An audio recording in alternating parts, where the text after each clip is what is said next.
itu. Oke. Oke, selamat pagi Bu. Kami dari kelompok 2 akan mempresentasikan tentang PT Astra International Tbk.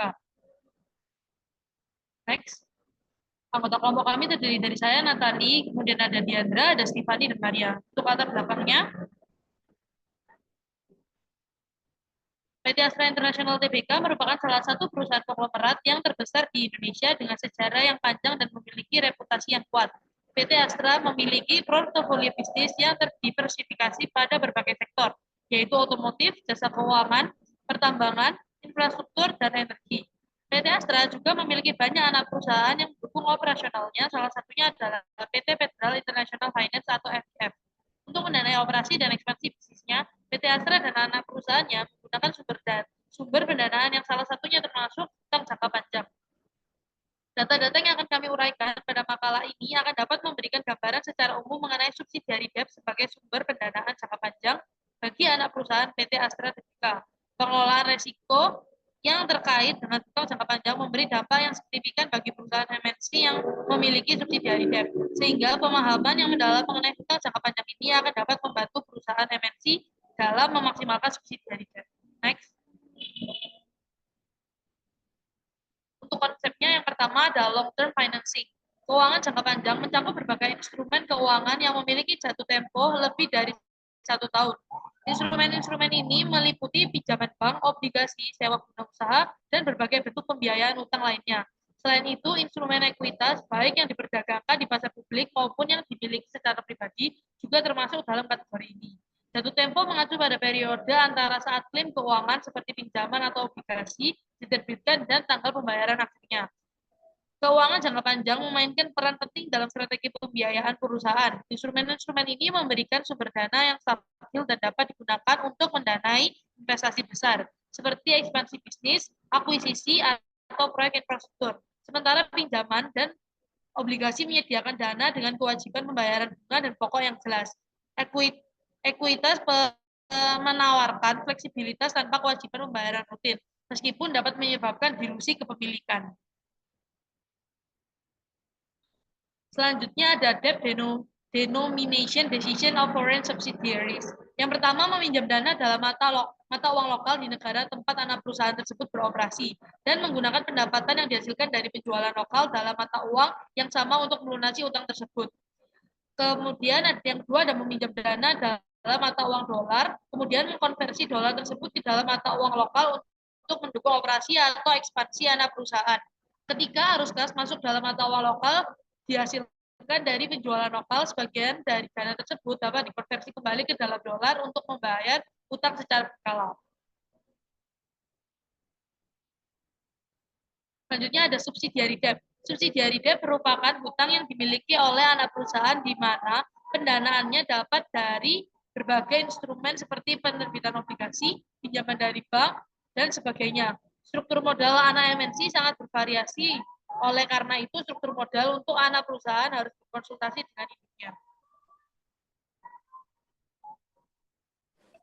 Yang selanjutnya ada impact of increased subsidiary debt financing, di mana ketika anak perusahaan sangat mengandalkan pembiayaan melalui utang, hal ini akan mengurangi kebutuhan mereka akan pembiayaan ekuitas internal seperti retained earnings. Akibatnya, induk perusahaan akan memiliki lebih banyak dana internal yang dapat digunakan sehingga mengurangi ketergantungannya pada pembiayaan utang. Dengan demikian, peningkatan penggunaan utang oleh anak perusahaan diimbangi oleh penurunan kebutuhan induk perusahaan akan pembiayaan utang. Karena anak perusahaan mungkin memiliki leverage keuangan yang lebih tinggi daripada yang diinginkan oleh MNC secara keseluruhan. Induk perusahaan dapat menggunakan leverage keuangan yang lebih rendah untuk membiayai operasinya sendiri. Hal ini menunjukkan untuk mencapai struktur modal yang diinginkan secara keseluruhan atau global. Next. Yang selanjutnya ada impact of reduced subsidiary debt financing, di mana ketika kondisi global mendorong anak perusahaan untuk mengurangi penggunaan pembiayaan utang, mereka harus meningkatkan penggunaan pembiayaan internal. Akibatnya, anak perusahaan akan mengirimkan lebih sedikit dana ke induk perusahaan sehingga mengurangi jumlah dana internal yang tersedia bagi induk perusahaan. Jika operasi induk perusahaan menyerap seluruh dana internal tersebut dan masih memerlukan tambahan pembiayaan, maka mereka mungkin harus beralih ke pembiayaan utang. Skenario ini akan memiliki efek penyeimbang pada struktur modal anak perusahaan dan induk perusahaan, Dengan kata lain, berkurangnya penggunaan pembiayaan utang oleh anak perusahaan akan diimbangi oleh peningkatan penggunaan pembiayaan utang oleh induk perusahaan. Meskipun struktur modal di tingkat lokal atau pada anak perusahaan tertentu berubah, struktur modal global perusahaan internasional atau MNC secara keseluruhan tetap stabil, di mana MNC dapat mencapai target struktur modal globalnya dengan mengimbangi perubahan leverage keuangan di satu anak perusahaan dengan perubahan yang berlawanan di anak perusahaan lain atau di induk perusahaan. Oleh karena itu, meskipun terjadi penyesuaian pada leverage keuangan di beberapa bagian perusahaan, tujuan struktur modal secara keseluruhan tetap dapat tercapai. Selanjutnya masuk kepada solusi teoritis. Yang pertama, melakukan evaluasi secara mendalam mengenai belanja modal. Hal ini akan berguna untuk memastikan setiap pengeluaran yang dikeluarkan perusahaan benar-benar penting bagi perusahaan dan meminimalisir pengeluaran yang terbuang secara sia-sia, terutama di saat ketidakstabilan ekonomi yang dapat membahayakan perusahaan dan membuat perusahaan kesulitan dalam membayar kewajiban jangka panjangnya, sehingga evaluasi mengenai belanja modal ini sangat penting bagi kesehatan keuangan perusahaan. Yang kedua, ada melakukan diversifikasi pendanaan. Diversifikasi sumber pendanaan adalah strategi yang penting untuk mengurangi ketergantungan pada utang dan meningkatkan fleksibilitas finansial perusahaan, di mana FIF bisa mengeluarkan obligasi yang dapat dikonversi menjadi saham. Ini memberikan fleksibilitas kepada investor untuk memilih antara pengembalian tetap atau ekuitas dan dapat menarik berbagai jenis investor. Next. Selanjutnya ada melakukan lindung nilai mata uang atau currency hedging. PT Astra International Tbk sebagai perusahaan multinasional dengan operasi yang tersebar di berbagai negara seringkali memiliki utang jangka panjang dalam mata uang asing. Fluktuasi nilai tukar mata uang dapat mempengaruhi biaya bunga dan pembayaran pokok utang, sehingga perusahaan dapat menerapkan strategi hedging mata uang untuk melindungi nilai utangnya. Dengan menggunakan instrumen seperti kontrak forward atau opsi mata uang, perusahaan dapat mengunci nilai tukar mata uang pada tingkat yang dianggap dapat diterima, mengurangi resiko fluktuasi nilai tukar yang merugikan. Next.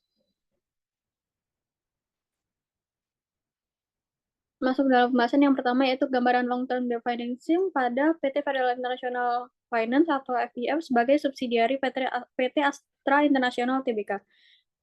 PT Federal International Finance merupakan salah satu perusahaan pembiayaan terbesar di Indonesia dan anak perusahaan PT Astra International Tbk. Sebagai salah satu perusahaan pembiayaan terbesar di Indonesia dan anak perusahaan dari PT Astra International, FIF turut memanfaatkan sumber pendanaan dari luar negeri untuk mendukung pertumbuhan bisnisnya.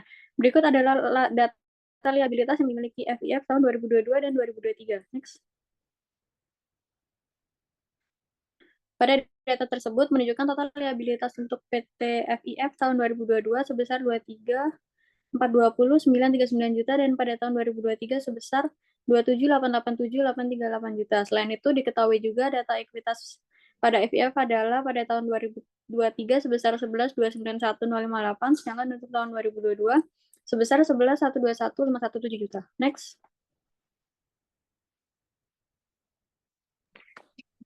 Debt to equity ratio mengukur sejauh mana sebuah perusahaan dibiayai oleh utang dibandingkan dengan ekuitasnya. Rasio yang lebih tinggi menunjukkan bahwa perusahaan memiliki lebih banyak utang relatif terhadap ekuitasnya, yang bisa berarti resiko keuangan yang lebih tinggi. Sebaliknya, rasio yang lebih rendah menunjukkan bahwa perusahaan lebih dibiayai oleh ekuitas yang bisa menunjukkan posisi keuangan yang lebih stabil. Dalam kasus PT FIF, debt to equity rasionya atau DER pada tahun 2022 sebesar 2,11 dan debt pada tahun 2023 sebesar 2,47.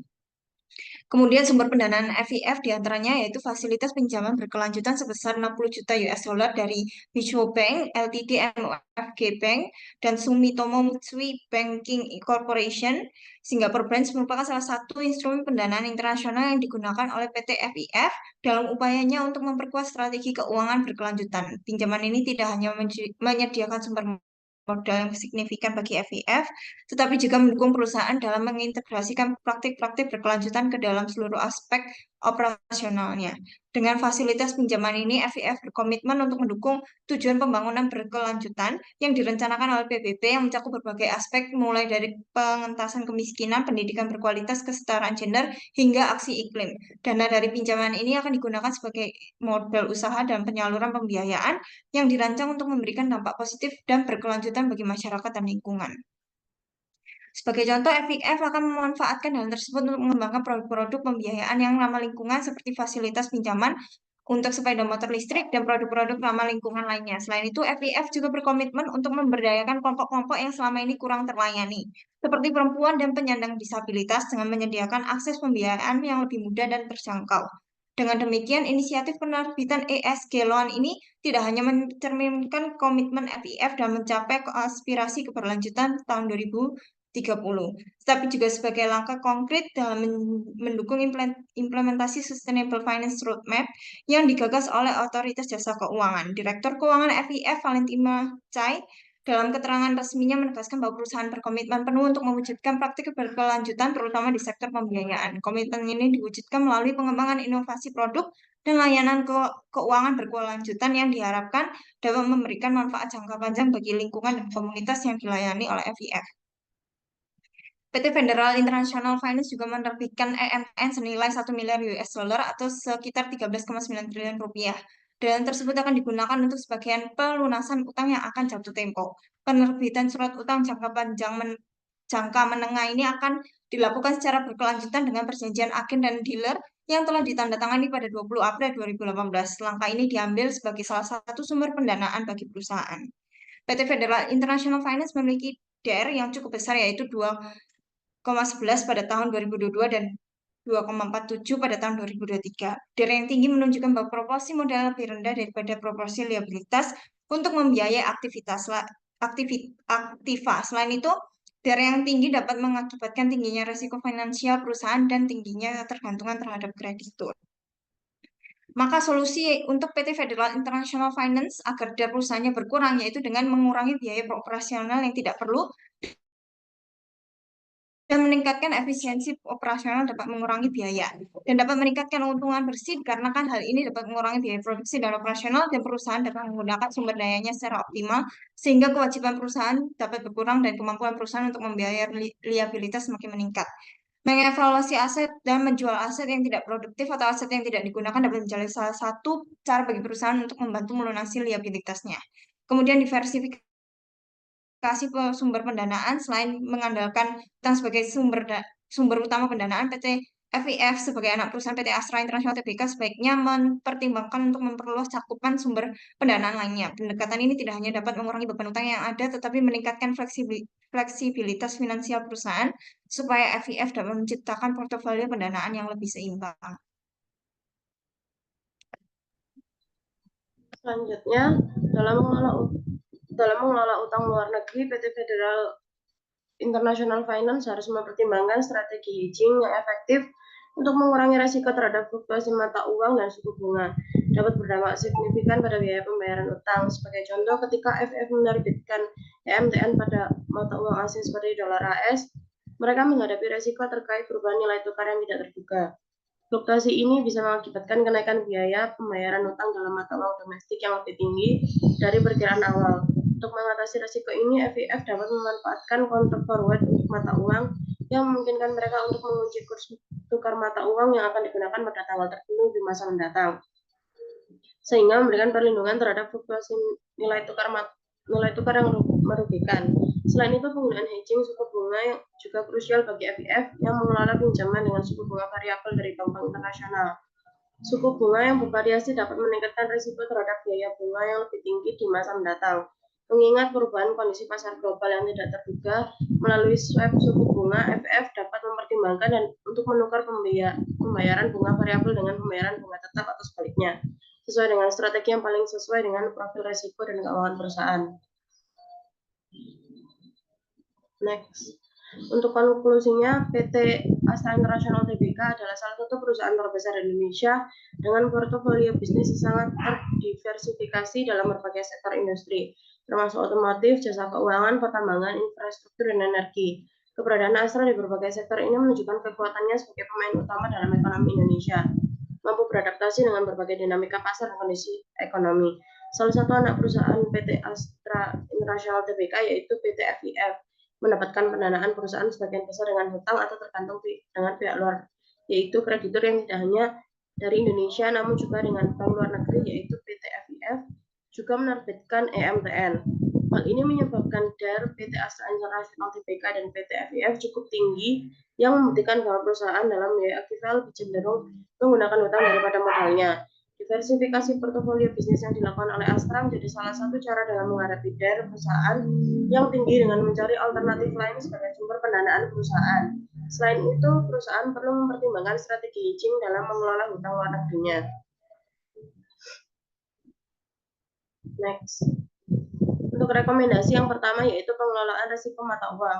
Untuk menjaga pertumbuhan berkelanjutan dan mengelola risiko utang jangka panjang yang lebih efektif, PT FIS sebagai subsidiary dari PT Astra International Tbk direkomendasikan untuk menerapkan strategi lindung nilai atau hedging yang efektif terhadap risiko fluktuasi nilai tukar mata uang. Mengingat FIF beroperasi di berbagai negara dan transaksi dalam mata uang asing seperti dolar AS, fluktuasi nilai tukar dapat memiliki dampak yang signifikan terhadap biaya pembayaran utang perusahaan. FIF sebaliknya mempertimbangkan penggunaan kontrak forward sebagai strategi hedging untuk menguji kurs tukar mata uang yang akan digunakan dalam konversi mata uang asing ke mata uang domestik pada tanggal tertentu di masa mendatang. Kontrak forward dipilih karena memungkinkan FIF untuk mengurangi risiko fluktuasi nilai tukar dengan menetapkan kurs tukar saat ini untuk transaksi yang akan datang, sehingga memberikan prediktabilitas biaya dan melindungi perusahaan dari kemungkinan kerugian akibat perubahan nilai tukar yang tidak terduga. Dengan adopsi strategi ini, FIF dapat meningkatkan stabilitas keuangan dan memperkuat posisi mereka dalam menghadapi volatilitas pasar global. Next. Yang kedua, diversifikasi sumber pendanaan. Selain mengandalkan utang sebagai sumber utama pendanaan, FIF sebaiknya mempertimbangkan untuk memperluas cakupan sumber pendanaan lainnya guna mengurangi beban utang dan meningkatkan fleksibilitas finansial perusahaan. FIF sebaiknya mengadopsi strategi diversifikasi sumber pendanaan untuk meningkatkan fleksibilitas finansial dan mengurangi ketergantungan pada utang jangka panjang. Selain memanfaatkan fasilitas pinjaman berkelanjutan dari bank internasional seperti Mizuho Bank, MUFG Bank, dan Sumitomo Mitsui Banking Corporation Singapore Branch, FIF juga telah menerbitkan EMTN senilai $1 miliar atau sekitar 13,9 triliun. Penerbitan surat utang jangka panjang menengah ini tidak hanya digunakan untuk pelunasan utang yang akan jatuh tempo, tetapi juga sebagai bagian dari strategi berkelanjutan dalam mendiversifikasi sumber pendanaan. Langkah-langkah ini mencerminkan komitmen FIF untuk tidak hanya memperkuat posisi keuangan perusahaan, tetapi juga untuk mendukung praktik keberlanjutan dalam operasionalnya. Melalui diversifikasi sumber pendanaan, FIF berupaya mengurangi risiko finansial yang terkait dengan ketergantungan pada utang, sambil mempertahankan kemampuan untuk mengembangkan produk dan layanan keuangan berkelanjutan yang memberikan dampak positif jangka panjang bagi lingkungan dan masyarakat yang dilayani. Next. Yang ketiga, peningkatan efisiensi operasional di anak perusahaan.